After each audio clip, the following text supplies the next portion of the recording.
How to turn on or turn off keyboard touch feedback sound on Samsung Galaxy S26 Ultra. So let's start the video. First of all, go to app library.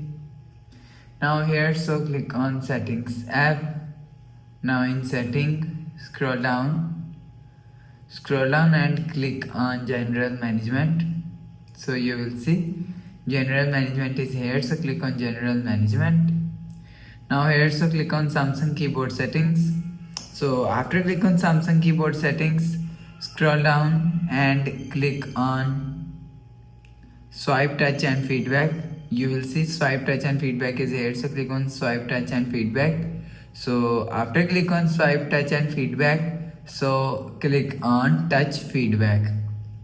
So after click on touch feedback, you will see sound is here.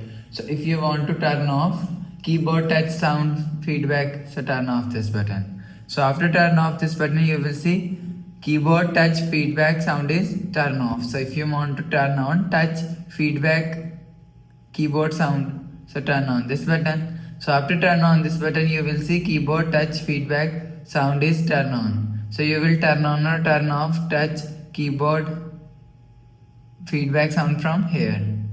So after the process, go back to home screen, refresh phone. So that's how you can turn on or turn off keyboard touch feedback sound on Samsung Galaxy S26 Ultra. So if you like the video, please subscribe. Thanks for watching.